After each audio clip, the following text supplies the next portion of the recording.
build a world together in 10 minutes. Where's my marker? Here. Okay. So I haven't done this in a minute, and I haven't created a lot of worlds, but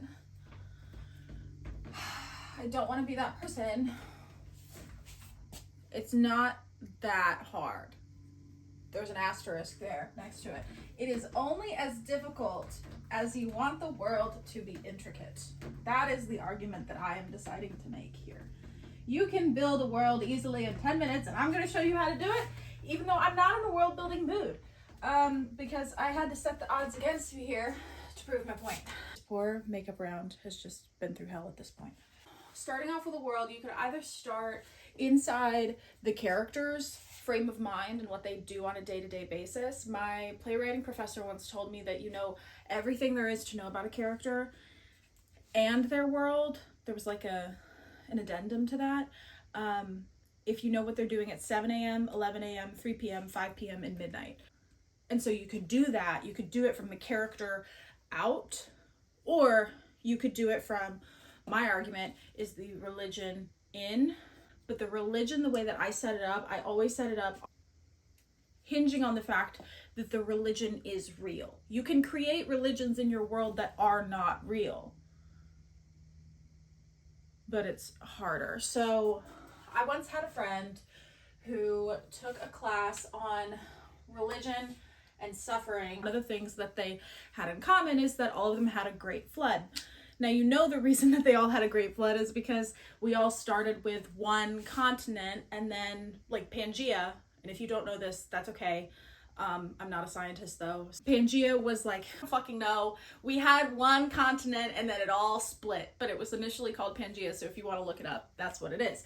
But there were all these religions who thought that the great split of Pangea had to do with a god. Not arguing for or against, that's not what this video is about. This video is about the fact that every world religion has a great flood myth. So everyone, it's almost all of them, okay? There may be some religions that don't have this myth, but it is a great place to start a great flood myth, because trying to come up with like the whole beginning thing, no, that's difficult. That's so difficult. So we're gonna start with a great flood.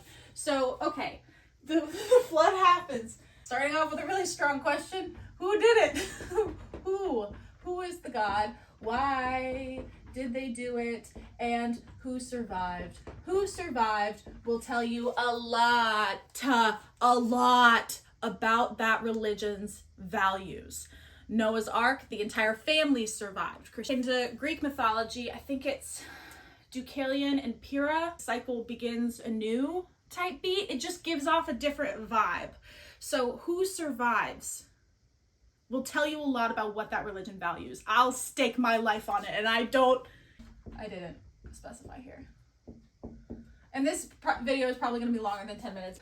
Who did it, why, and then who survives. So, and instead of fire, you can also do flood.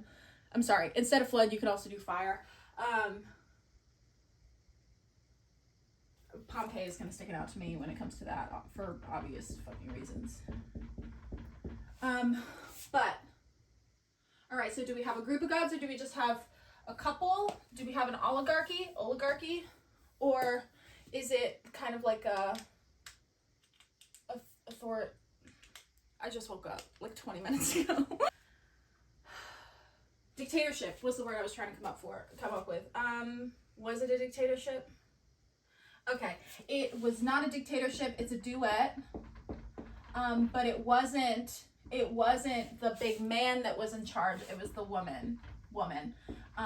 A lot of religion hinges on like divine masculine energy and divine feminine energy, and so you can play into that if you want to. You can play into anything if you want to. You don't have to listen to a single word I say. I'm just here for the giggles, I guess. I'm scared I'm gonna run out of storage. It was the woman that did it. Why did the woman do it? Let's say it was an accident. Stop. Okay, so it was an accident. I don't know how you accidentally do that. Tears. She lost something. And God tears seem like something that are really, really heavy. That's just the vibe that I'm getting. So she did it because she was crying about something. and she just flooded and I'm so sorry if this is already sounding like the flood myth of another religion. I only know a handful, so I don't know if I'm, yeah. Why was she crying? What did she lose? What did she lose? Her, okay, T, her real lover. So she is forced to be with the dictator. Okay, so it is a dictatorship. But she still had the power, which turned it into a duet for a short period of time. So her real lover, are we turning it kind of into a moon situation? Yeah, why not? Okay, so her real lover was sentenced to live a mortal life.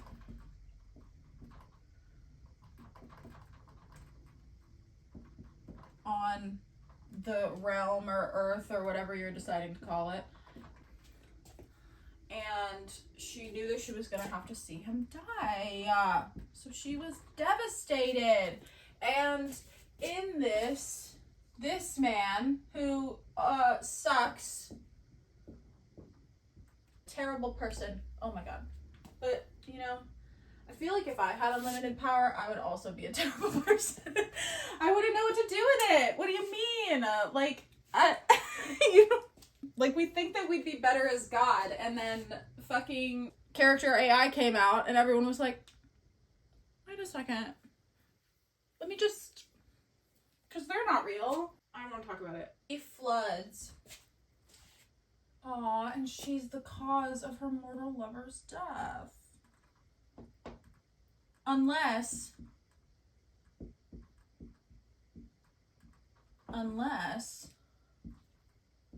she somehow found a way to save him. And I'm also getting the real lover was not a man. So found a way to save her. So the one that she is in love with ends up being one of the people who survives. But when she survives with no memory. Because I'm just a girl, and I gotta do it sometimes. Sometimes we gotta do it. No memory. So what's the tea here? We're trying to make a world, not a story, Sheridan. Stop. Okay, so she has no memory, and when she inevitably dies,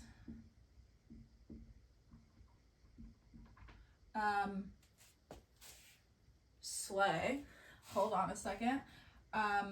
Every year, on the death date or the date that she was sent down, whatever, the world floods. Every year. Okay. Would it be the entire world? No, because he would take that power away from her. So it would be one area. It would be one designated, like, sea. We're calling it the Sea of Sorrow for now. And this is where our story starts. And we are 3 days. Actually, let's give us some space. We're 10 days from the flood.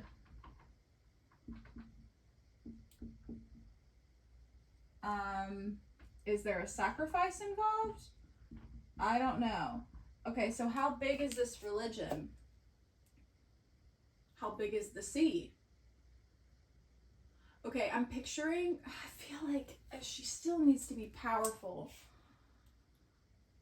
So how could he not? Okay, all right. He made a deal with her that he would it's kind of like the purge. He's like, you can release all of your sorrow on this day. And I promise you, I will not take your power, but you can only release it on this day. And she's like, okay, fine, whatever. I guess I'll live with you. I hate your guts. And you're awful. I don't want to do I don't want to do that. Okay. Okay. I need her to find a way out. Okay. That's where our story really starts. Oh. Wait. All right. So everybody knows this. Everybody knows this. And they also have a deal with her. Okay. All right. All right. Hold on a second. We're getting somewhere. So everyone has a deal. And they, oh, okay. Hold on. I don't know how to say this into words. They all have a deal. They hate him. He made a deal with them and said, hey, listen, got it. Okay, so it doesn't flood. It doesn't flood, but that's the threat. If the humans don't do this, humans, whatever they are, don't do this, the world will flood, because then she will release all of her pent-up energy. But in the meantime, she is gifted one human to kind of possess. I love how I'm creating a story instead of a world, but it's the same thing. She's gifted a human to possess for a limited period of time.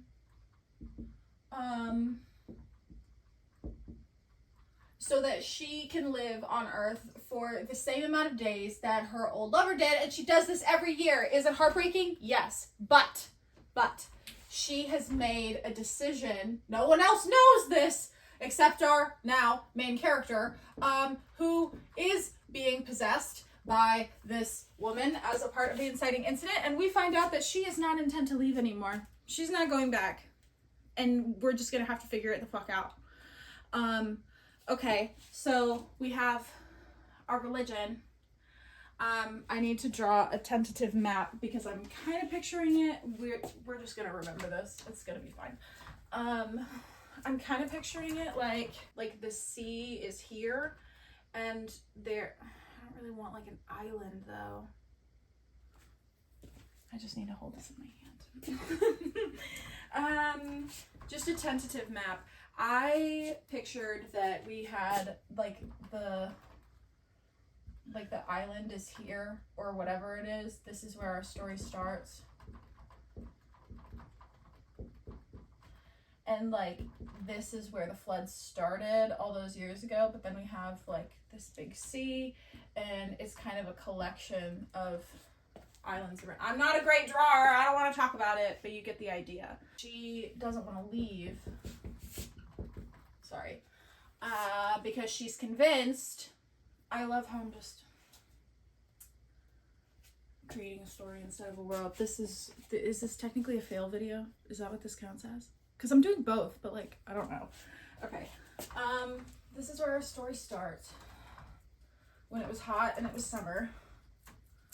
And she had it all. This thing says clean sponge. Can you believe it? Okay, I'm seeing a forest. Near the main character. And the forest is important because the forest was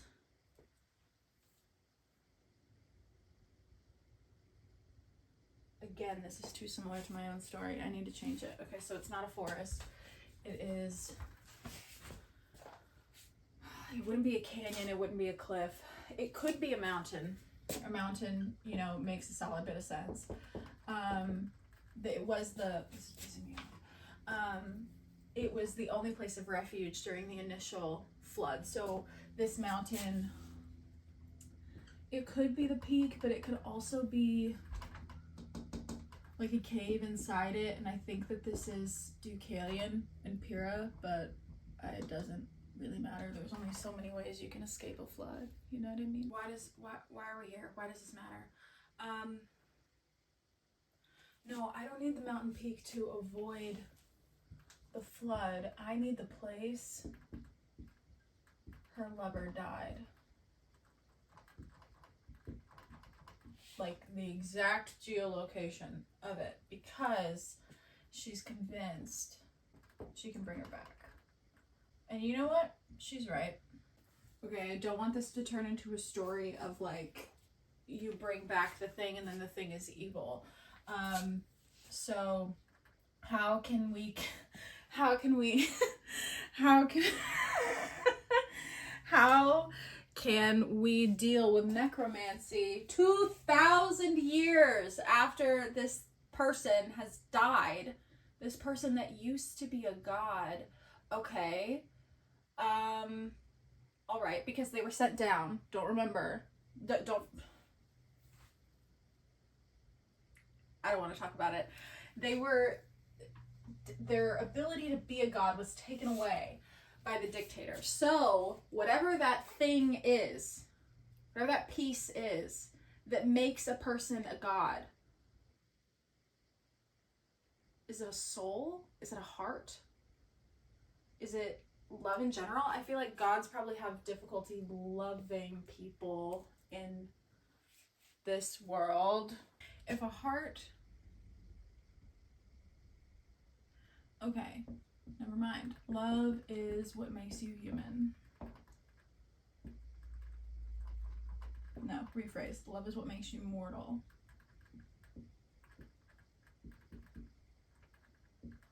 So, when homegirl fell in love,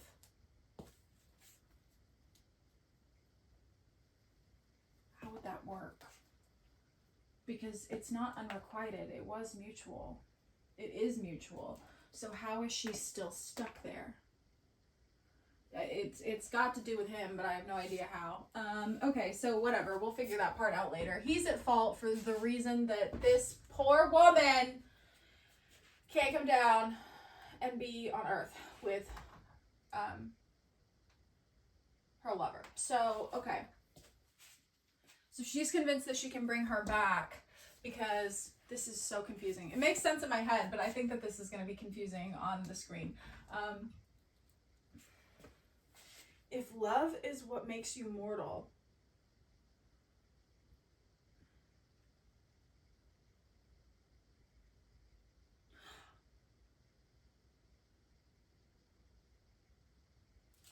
he stole her heart. That's what he did. He literally stole her heart, the thing that could make her love, the thing that could make her mortal, so that she would not leave to be with her. Okay, if she doesn't have her heart, why would she? It's like a Davy Jones situation. Everything trails back to Pirates of the Caribbean. So the heart is like in a chest somewhere. It's locked up, somewhere secret, somewhere safe. But she still feels the longing regardless, which is why she wants so badly. Okay. All right. I love, this isn't really a world though. This isn't really a world. We're gonna fix this in a minute. Just give me a second. Okay, so I need to name these people because I'm starting to get confused. How do you name a god? I don't really want to call one like Aaron, you know, but I'll do what I have to do. We're just gonna call them A, B, and C. A, B, and C. Okay, so A stole B's heart to keep B up in the heavens with him, but C did not get her heart stolen, and so she fell to earth and could not be with B anymore. B, since then, for the last 2,000 years, has been trying to get her heart back from A, and she's fucking pissed at this point. She's fed up. So when our story starts, and in order to not flood the earth, the humans have to invite her to possess one person. Our lucky FMC, who gets B inside her head, inside her body, who has to relinquish control, is kind of surprised when B turns around and is like, we're about to commit patricide. How do you kill a god? You don't need to kill him. You just need to get your heart back. So, all right. That's fine. So the goal is to get the heart. And don't forget, the reason that she gets possessed is so that B doesn't flood the fucking planet. Okay, so now we have to figure out how to bring a body back. Bring a body back. Okay, maybe it's kind of like Six Crimson Cranes in the Pearl situation, and maybe they traded whatever the essence of this being is. B has a piece of it, or she knows where a piece of it is hiding. It would be cool if it was in some fossilized rock, honestly. After all this time, you're really gonna bring a fossil back to life? In the age of Jurassic Park, are you serious? We've got our kind of world. I'm sure that there are other religions, but this is the only one that really matters for the sake of our story at this moment in time. There could be others that develop along the way. Do numbers now. 2, 3, 4. We're gonna do a healthy 5 countries / continents. Since water is a big thing in the world, I don't imagine that we're dealing with one supercontinent. I imagine that we're dealing with a handful of them. And then, like the math I drew earlier, very, very badly, might I add, they all are concerned about this flooding. No one can really move away from it. Like, it's not gonna... Okay, anyway, cool. All right, because that was my concern. I was like, maybe this sea isn't that big, but no, it is. If you want harmony, everyone should be able to provide something of equal value. If you don't want harmony, which I think we do because this is conflict enough. So, I mean, the Queen Victoria Aviar really said, like, you'll know that your world is built when you can tell someone where the salt on the table comes from. Right now, we're just going to say that it comes from country number 4, and we're not going to talk about it. I didn't mean to make a plot. Like, I didn't mean to. It just kind of happened. Goal is just to get her heart back, and then to get her lover back, so that they can spend the time together again, the way that they were supposed to the first time around. That is the only goal here. We're not worried about killing the god, because let's say that once they're mortal, there's nothing this man can do. I mean, he can make their life a living hell. Why wouldn't he? Do they give him something in exchange?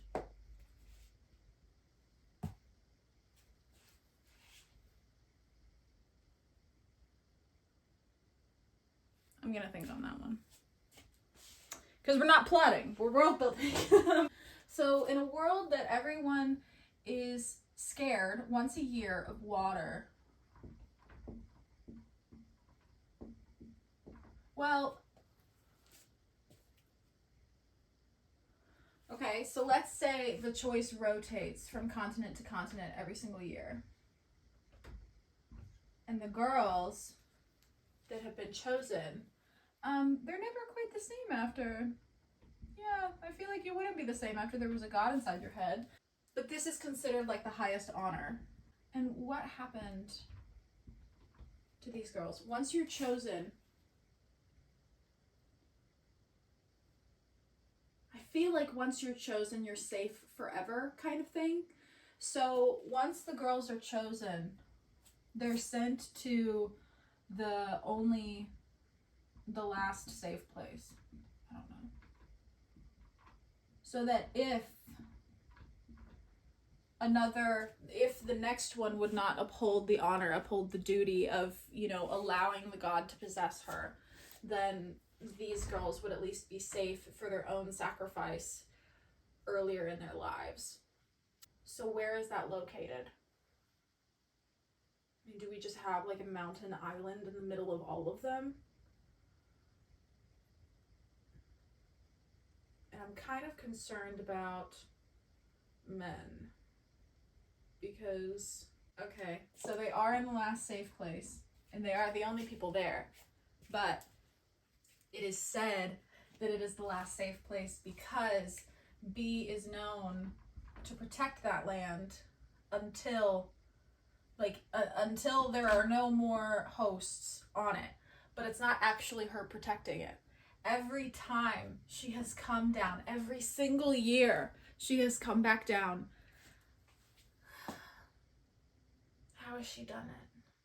I don't really want to do it that way, but I'm seeing that potentially because of what's going on here, she maybe chooses a relationship. She chooses a girl who's suffering at the hands of a man. And she takes them, turns around and gives them the highest honor that the world can bestow. And in parting, she leaves a little piece of her own power inside of them. So it's not protected by her, it's protected by them. And any man that tries to enter for whatever reason a man would want to enter, they don't come out alive. This has almost turned into a little baby coven, which is nice. Good for them. Cool. Okay. All right, so we're hopping. Stop. If word gets out, though, that she's choosing women based on suffering, if the family wants the highest honor bestowed upon them, that would push people to make their daughters suffer. So how is this kept so locked down?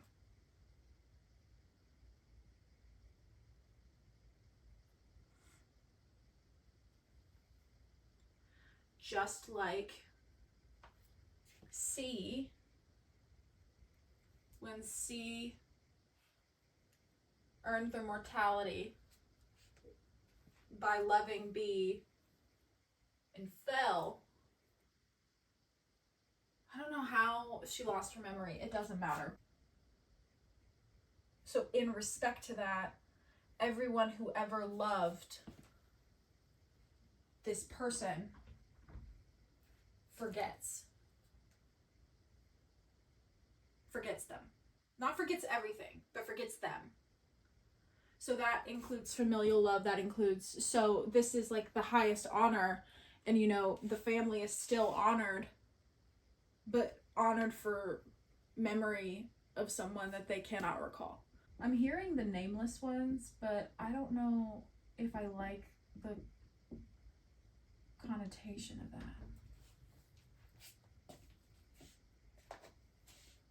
Because, no, I actually don't mind it. I like that. And so the nameless ones, how long is she in their body? I think like a week.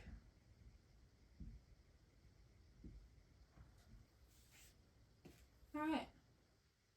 Now where does the salt come from? That's all. I think I'm gonna let this one stew for a little bit. But I'm excited. This one seems like fun. Do I have time to write it? Fuck, no I don't. But you never know. Down the road, something may come along. We don't know. But thank you guys for tuning in. This was fun. I really enjoyed this one. And I enjoyed this format. I didn't feel rushed or anything. So, yeah, 10 minutes. I'm a talker.